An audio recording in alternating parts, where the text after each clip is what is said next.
Hello everyone. Bihar STET और बिहार में शिक्षक बहाली को लेकर के जो तमाम खबरें हैं उन सभी खबरों को वन बाय वन इस वीडियो में देखेंगे। और मुख्य मुद्दा जो होगा, दो मुद्दा बिहार एसटीईटी को लेकर के, चूँकि 26 तारीख कल है और कल से विधानसभा का सत्र शुरू होने वाला है, तो सबसे पहले शुरुआत इसी को लेकर के करेंगे। और साथ ही साथ केस का क्या अपडेट है। बिहार के पटना हाई कोर्ट में लगातार जो केसों का सिलसिला है वो जारी है और उस दरमियान जो पीआईएल था वो किस नंबर पर है, सुनवाई की संभावनाएं कब तक हैं, क्या स्थिति है केस को लेकर के, उन सभी चीज़ों को इस वीडियो में हम लोग कवर करेंगे। तो आपसे ये रिक्वेस्ट करते हुए कि चैनल पर नए हैं तो सब्सक्राइब करना ना भूलें, बेल आइकन को प्रेस जरूर करें ताकि बिहार एसटीईटी के रिगार्डिंग कोई भी लेटेस्ट नोटिफिकेशन आप तक ना छूटे। सबसे पहले आज के इस दैनिक भास्कर की इस कटिंग से शुरुआत करेंगे कि बिहार समेत 11 राज्यों में बेरोजगारी दर देश से 3 गुना तक ज़्यादा है। क्योंकि बिहार में आपको पता ही है शिक्षा की स्थिति जो है वो निचले पायदान से टॉप पर है और इस कारण बेरोजगारों की जो संख्या है वो दिन प्रतिदिन लगातार बढ़ती जा रही है। और ऐसा नहीं कि ये बेरोजगार केवल अशिक्षित बेरोजगार हैं, बेरोजगारों की संख्या सबसे ज़्यादा शिक्षित बेरोजगारों की है और शिक्षित बेरोजगारी किसी भी देश की अर्थव्यवस्था की जो कमर तोड़ने में सर्वाधिक भूमिका निभाती है। बेरोजगारी के प्रकारों के बारे में अगर आप चर्चा करें तो बेरोजगारी हर क्षेत्र में पाई जाती है, लेकिन शिक्षित बेरोजगारी जो होती है वो देश की अर्थव्यवस्था के साथ साथ देश के आने वाले भविष्य और शिक्षा की व्यवस्था एक ऐसी व्यवस्था होती है जो कि पूरा देश जो है उसी की नींव पर टिका होता है। तो इसलिए बिहार समेत जो 11 राज्य हैं उनमें बेरोजगारी की दर देश से 3 गुना तक ज़्यादा है। अब यह देखना होगा बिहार सरकार को कि भाई इसका पीछे का कारण क्या है। जो भी कारण है ये एक अलग इशू है, लेकिन मुख्य मुद्दे पे अगर हम चले तो सबसे पहले केस को लेकर के हम बात कर लेते हैं। पटना हाई कोर्ट में ऑलरेडी दिलीप कुमार झा का जो पीआईएल दर्ज था वो पीआईएल पटना हाई कोर्ट में ऑलरेडी है, लेकिन कल से जो है एक नया केस जो है वो ऑलरेडी ग्रुपों में घूम रहा है। आप लोग भी देखे होंगे उस चीज़ को।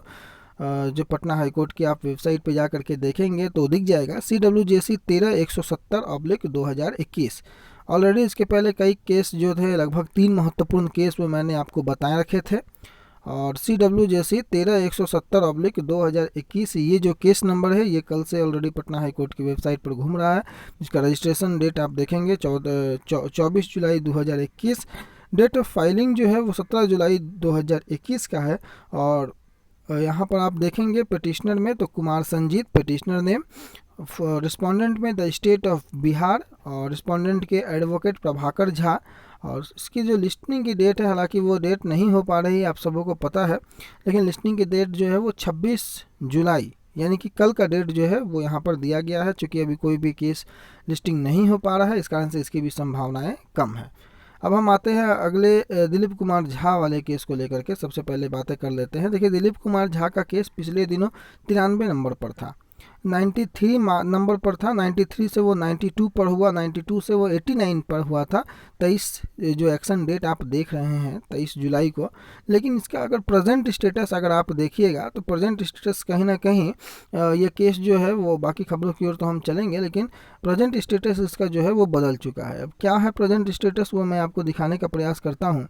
ये देखिए, दिलीप कुमार झा कहीं ये पीआईएल है और एक्शन डेट 24 जुलाई यानी कि कल के डेट पे ये एक्शन और ये केस जो है वो 112 नंबर पर वो पीछे घसक चुका है, जो कि 89 तक पहुंच चुका था। अब इसके पीछे की कई वजह हो सकती हैं, क्योंकि सैटरडे संडे अभी 2 दिन कोर्ट बंद है और ये डिपेंड करता है किस प्रकार से कोर्ट में हियरिंग होती है बाकी मुद्दों को लेकर के। बाकी जो ऊपर केस लिस्टिंग होते हैं उसमें किस प्रकार से हियरिंग होती है उस पर डिपेंड करता है, क्योंकि एक दिन में एक लिमिटेड नंबर ऑफ केस होते हैं और अर्जेंसी के मैटर में जिस प्रकार से मामला आगे बढ़ता है उसके हिसाब से सारा कुछ डिपेंड करता है। तो 112 नंबर पर है। उम्मीद रखिए कि आने वाले जो सप्ताह है उस सप्ताह में इसकी सुनवाई पूरी संभावनाएं हैं कि हो जाए, बल्कि बाकी नज़र बना करके रखेंगे कि क्या कुछ इसमें निकल करके आता है। जैसे ही कुछ अपडेट होगा उसको हम तुरंत आपको अपडेट करने का प्रयास करेंगे। तो अभी के लिए यही कि जो केस है वो 112 नंबर पर लिस्टेड है।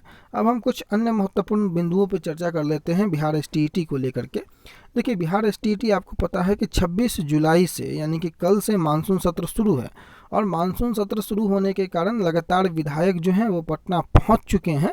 और आप सभी जो लोग पटना में हैं उनसे यह आग्रह होगा कि आज शाम में, मेरा ध्यान से सुनिएगा, कि आज शाम में 10 सर्कुलर रोड में तेजस्वी यादव ने एक बैठक का आयोजन किया है, जिसमें विपक्ष के तमाम जो विधायक हैं वो उपस्थित होंगे। चाहे वो कांग्रेस के हों, माले के हों, माने किसी भी पार्टी के हों, आरजेडी के हों, वो सभी लोग वहाँ पर 10 सर्कुलर रोड में शाम में उपस्थित होंगे, जो कि वो बैठक है। आप सभी जो पटना के स्थायी लोग हैं या पटना के लोकल लोग हैं, उनसे यह आग्रह होगा कि एक लिखित आवेदन आप प्रयास करें कि जितने अधिक से अधिक विधायक, चूँकि आपको वहाँ पर एक साथ कई विधायकों से मुलाकात होने की संभावना है 10 सर्कुलर रोड में, तो आप प्रयास करें कि अपना जो मांग है उस मांगों को, चूँकि कई विधायकों से कांटेक्ट किया गया है, उनके माध्यम से आश्वासन दिया गया है, उन्हें लिखित मेमोरेंडम भी दिया गया है कि विधानसभा सत्र में ये आप मुद्दा उठाएंगे, एसटीईटी के क्वालिफाई कैंडिडेटों का किस प्रकार से आगे की परिस्थितियां बनेगी उसको लेकर के। अब बात यहाँ पर उठती है कि बिहार एसटीईटी जिस करवट बैठ रही है उसमें विपक्ष का साथ मिलना बेहद आवश्यक है। सीपीआई एमएल ने आपको पूर्ण रूप से सहयोग किया है, आरजेडी नेता प्रतिपक्ष के माध्यम से आपको लगातार सहयोग मिला है, लेकिन तमाम विपक्षी पार्टियों का एक साथ जमावड़ा 10 सर्कुलर रोड में शाम में होगा और वहां पर आप उन्हें लिखित ज्ञापन दे सकते हैं, अपनी मांगों को रिक्वेस्ट कर सकते हैं विधानसभा के पटल पर उठाने के लिए। अब दूसरी बात है कि वहीं पर कांग्रेस विधायक दल के नेता अजीत शर्मा जी की आवास में भी कांग्रेस के तमाम विधायक और विधायक हो चाहे विधान पार्षद हो, उनकी भी बैठक आयोजित है। तो आप वहां भी जा कर के आप प्रयासरत रहें, एक प्रयास कर सकते हैं, जो वहाँ के लोकल हैं वो भी जा कर के वहाँ पर मिल सकते हैं, आवेदन दे सकते हैं, जितने लोगों को संभव हो पाए अपनी बातों को वहाँ पर रख सकते हैं। यह आपके ऊपर, आप चाहें तो कर सकते हैं, अदरवाइज कोई प्रॉब्लम नहीं है। फिर हम चलते हैं आज के मुख्य अखबारों की ओर, जो कुछ अखबारों ने प्रकाशित किया है। उसके पहले एक लेटर जो कल निकला था जिला शिक्षा पदाधिकारी जमुई की ओर से, उस लेटर में हुआ क्या था कि 12/7/2021 को जो काउंसलिंग की जो प्रक्रिया थी, चकाई प्रखंड के अंतर्गत पंचायत शिक्षक नियोजन इकाई में बिहार राज्य के बाहर के अभ्यर्थियों को काउंसलिंग में शामिल नहीं करने के संबंध में ये लेटर को 24 तारीख के कल के डेट में निर्गत किया गया है। अब इसमें विषय में अगर आप देखेंगे तो उपयुक्त विषय के संबंध में यहाँ अंकित करना है कि दिनांक 12/7/2021 को चकाई प्रखंड के अंतर्गत प्रखंड मुख्यालय में पंचायत शिक्षक नियोजन इकाइयों के अभ्यर्थियों का काउंसलिंग कराया गया और उक्त विषय से संबंधित 24/7/2021 को हुई वीडियो कॉन्फ्रेंसिंग में भवदीय स्तर से प्राप्त निर्देश की पृष्ठभूमि में चकाई प्रखंड अंतर्गत पंचायत शिक्षक नियोजन इकाइयों में बिहार राज्य के बाहर के अभ्यर्थियों की काउंसलिंग में भाग नहीं लेने के संबंधित वस्तु स्थिति को अपेक्षा की गई है। इसमें क्या है कि 24/7/2021 को यानी कि कल 4 बजे एक अभ्यर्थी विपिन कुमार जो चकाई प्रखंड अंतर्गत पंचायत शिक्षक नियोजन इकाई दुलमपुर से संबंधित है, उसका शिकायत पत्र जिला पदाधिकारी जमुई के माध्यम से प्राप्त हुआ, जिसमें यह अंकित है कि बिहार राज्य के बाहर के अभ्यर्थियों को काउंसलिंग में भाग नहीं लेने दिया गया। और इसी प्रकार चकाई प्रखंड के पंचायत शिक्षक नियोजन इकाई सौरौन के काउंसलिंग पंजी में अभ्यर्थी नीरज कुमार का काउंसलिंग इस आधार पर रद्द कर दिया गया कि वह झारखंड का निवासी है। कई महत्वपूर्ण बातें यहाँ पर आपको अभी छठे चरण में जो देखने को मिल रही है।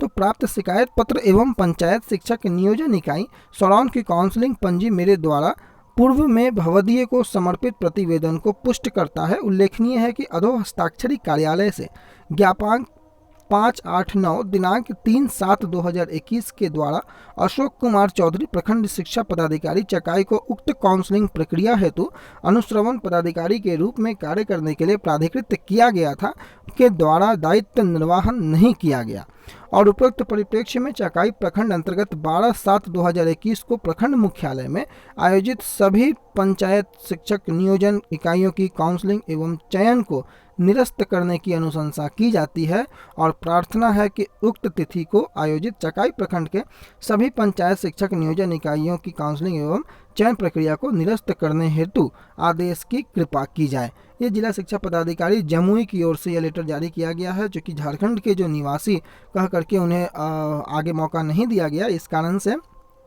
उनकी कैंडिडेचर जो है वो रद्द की गई। इसको लेकर के यह पत्र जो है वो निदेशक प्राथमिक शिक्षा को भेजा गया है और यह रिक्वेस्ट किया गया है कि आगे की कार्रवाई विधि सम्मत आप करें। यह एक पत्र जो कि कल निर्गत हुआ था, जिसको लेकर के मैंने इसमें जिक्र किया। आज के अखबारों की ओर अगर हम देखें तो जो बिहार में छठे चरण हेतु काउंसलिंग की प्रक्रिया चल रही है, उसमें 1 से 5 और 6 से 8 कि अलग तिथि को अब काउंसलिंग की बातें हैं। संशोधित शेड्यूल जो है वो विभाग जल्द जारी करेगा। संशोधित शेड्यूल जारी करने जा रहा है दूसरे राउंड का, क्योंकि पहले राउंड आपको पता है कि ऑलरेडी समाप्त हो चुका है और छठे चरण के प्राथमिक नियोजन के लिए अगस्त के प्रथम सप्ताह में जो डेट निर्धारित भी है, अब संशोधित दूसरे राउंड के लिए संशोधित शेड्यूल जारी करने जा रहा है। और इस शेड्यूल के तहत 6 से 8 तक के लिए अलग अलग तिथि और वर्ग 1 से 5 के लिए अलग तिथि तय की जाएगी। वर्तमान में 2 से 9 अगस्त के बीच साझा काउंसलिंग कराने का शेड्यूल घोषित किया गया था। 2 से 9, 2 को, 4 को, 9 को, है ना, ये साझा शेड्यूल था। लेकिन अब क्या है कि अलग अलग विभाग यह निर्णय जिला शिक्षा पदाधिकारी के साथ ऑनलाइन मीटिंग के दौरान, दरअसल जिला शिक्षा पदाधिकारियों ने कहा कि इससे पारदर्शिता पूर्ण काउंसलिंग कराने में आसानी होगी। और प्राथमिक निदेशक डॉक्टर रंजीत कुमार सिंह की अध्यक्षता में यह मीटिंग हुई और इस मीटिंग में अधिकतर जिला शिक्षा पदाधिकारियों ने आग्रह किया कि सामाजिक विज्ञान के लिए, ध्यान देंगे, सामाजिक विज्ञान के लिए काउंसलिंग के लिए अलग अलग से एक दिन दिया जाए। दरअसल सामाजिक विज्ञान में अभ्यर्थियों की संख्या अन्य विषयों की तुलना में कई गुना होती है। तो प्राथमिक शिक्षा निदेशक रंजीत कुमार सिंह ने आश्वस्त किया कि विभाग इस संदर्भ में सकारात्मक तौर पर विचार करेगा। बैठक में यह भी निर्णय लिया गया कि नगर और प्रखंड स्तर पर जो अलग अलग तिथि पर काउंसलिंग कराई जाएगी, प्राथमिक निदेशक ने सभी जिला शिक्षा पदाधिकारियों से पारदर्शिता पर जोर देने के लिए कहा और साफ कहा कि अगर किसी भी नियोजन इकाई या अभ्यर्थी के खिलाफ पुख्ता सबूत मिलते हैं कि उसने किसी तरह की गड़बड़ी की है तो वहाँ पर काउंसलिंग रद्द करें। बाकी सारी बातें आपको पहले से ही पता है कि किस प्रकार से एफआईआर दर्ज करने की भी बातें की गई थी। लेकिन दूसरे राउंड की 2 अगस्त जो काउंसलिंग होनी है, सबसे पहले वर्ग 6 और 8 की काउंसलिंग कराई जाएगी ताकि अधिकतम मेगा अंक, यानी कि अब ये लोग ऊपर से अधिकतम मेगा अंक वाले पहले सेलेक्ट हो जाएं, इसके बाद सामान्य मेरिट वाले अभ्यर्थियों को काउंसलिंग हो। प्राथमिक शिक्षा निदेशक ने इस संबंध में अपने ऑफिशियल राय जाहिर की है। दरअसल छठे चरण की दूसरे राउंड की काउंसलिंग का संशोधित शेड्यूल आने जा रहा है। ये सारी बातें इसमें थी। तो मुख्य बातें जो थी वो मैंने बताई। बाकी आने वाले वीडियो में समय समय पर आपको महत्वपूर्ण जानकारियों से अवगत कराता रहूँगा, इसलिए बने रहें हमारे साथ। धन्यवाद।